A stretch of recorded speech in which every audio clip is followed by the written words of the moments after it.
एक शाम प्राची टीवी पर सीरियल देख रही होती है। तभी उसकी सास वहां आती है। अरे सीरियल में तो ऐसे मग्न है जैसे आज रात का खाना पड़ोसी आकर बनाएंगे। मुझे पता ही नहीं था आपने अपने बेटे की शादी पड़ोस में भी की हुई है। हैं? मतलब? मतलब इस घर में सारा काम बहू ही करती है, आप तो सिर्फ खर्राटे मारती हैं। अच्छा जी, फिलहाल तो तुम आराम फरमा रही हो, चलो जाओ, ये मेरे टीवी देखने का समय है। आहा, इसीलिए मुझे भगाया जा रहा है। सॉरी, अब तो बिल्कुल नहीं जाऊंगी। प्राची की इस बात पर दोनों सास बहू के बीच टीवी रिमोट के पीछे बच्चों जैसी छीना झपटी शुरू हो जाती है, जिसके बीच श्लोक भी काम से घर वापस आ जाता है। हाँ, आज मेरी चूहे बिल्ली की जोड़ी किस बात पर झगड़ रही है? अरे तेरे बीवी मुझे टीवी ही नहीं देखने दे रही। अरे तुम्हारी मम्मी मुझे खाना बनाने के लिए फोर्स कर रही है। अरे वाह, ऐसे बेतुके रीजन पर तो बच्चे भी झगड़ा नहीं करते। अरे मुझे कुछ मत बोल, सब इसने ही शुरू किया है। हाँ हाँ, जैसे आप तो बहुत दूध की धूली है ना। अरे बस दोनों चुप। प्राची जाओ, खाने की तैयारी करो। और माँ तुम छोड़ो, तुम्हें क्या बोलूं, शांति से अपना सीरियल देखो, मुझे दोबारा लड़ने की आवाज सुनाई नहीं देनी चाहिए। ऐसा बोलकर श्लोक वहां से चला जाता है, जिसके पीछे पीछे प्राची भी कुछ न कुछ बड़बड़ाते हुए रसोई में चली जाती है। हाँ हाँ, सासू जी को तो कुछ बोलेंगे ही नहीं, बस मुझ पर ही हुक्म चलता है, खाना बनाओ, जैसे मैं इनके घर में खाना बनाने के लिए आई हूँ। इसी तरह शाम बीतती है और रात को श्लोक और प्राची की सास खाना खाकर सोने चले जाते हैं, लेकिन प्राची गुस्से में कुछ खाए बिना काम में ही लगी रहती है। इस घर में किसी को घंटा फिक्र नहीं पड़ता, मैं खाऊं या भूखी रहूं। प्राची कुछ देर के लिए रसोई से बाहर जाती है और जैसे ही वापस आती है तो वहां दूध का भरा ग्लास देखकर हैरान रह जाती है। फिक्र पूरी है, बस दिखाना नहीं है। प्राची दूध पीकर सोने चली जाती है और अगली सुबह एक बार फिर सास बहू का कार्टून नेटवर्क स्टार्ट हो जाता है। ये तुमने ही किया है। अरे अजीब जबरदस्ती है, मैं बोल रही हूँ मैंने कुछ नहीं किया। दोनों ने मिलकर पूरे घर को पागल खाना बनाया हुआ है। यहाँ कोई नॉर्मल इंसान तो रह ही नहीं सकता, इसीलिए अब पड़ोसी क्या रिश्तेदार भी घर आने से कतराते हैं। और सुन बेटे, तू भी चंगा, तेरी माँ भी चंगी, तेरी बीवी भी चंगी, रिश्तेदार। हाँ जी, आपको नहीं पता क्या, गंगाधर ही शक्तिमान है, रिश्तेदार ही। हाँ हाँ, बस समझ गया। कभी जानवरों जैसे लड़ेंगी तो कभी जुगलबंदी करेंगी।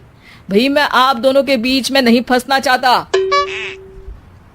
सास बहू की इस मन मौजी जोड़ी से परेशान होकर श्लोक अपना सिर खुजलाता वहां से चला जाता है। चलो अब मैं भी कीर्तन में जा रही हूँ।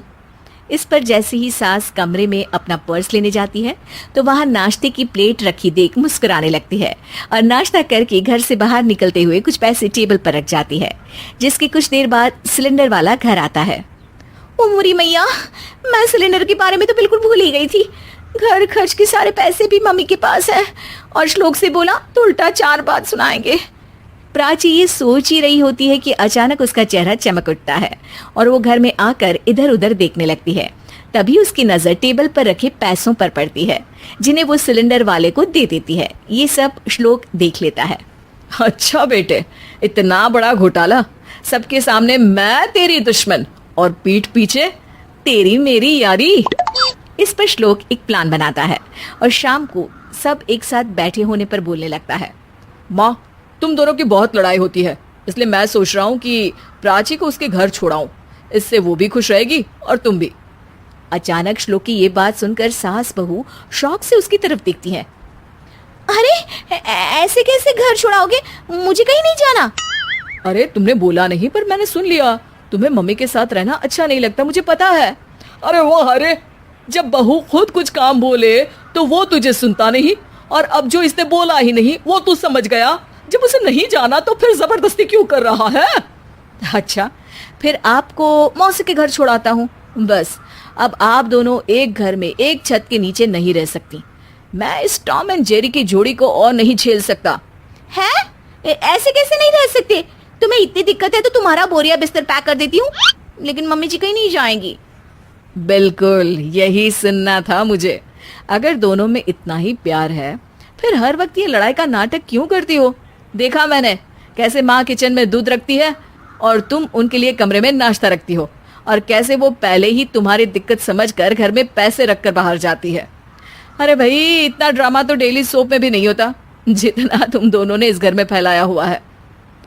तू हमें टॉम एंड जेरी बोलता है ना, तो याद कर वो दोनों भी एक दूसरे को बाहर वालों की बुरी नजर से बचाने के लिए हमेशा सबके सामने लड़ते थे, लेकिन अकेले में दिक्कत के समय मदद भी तो करते थे।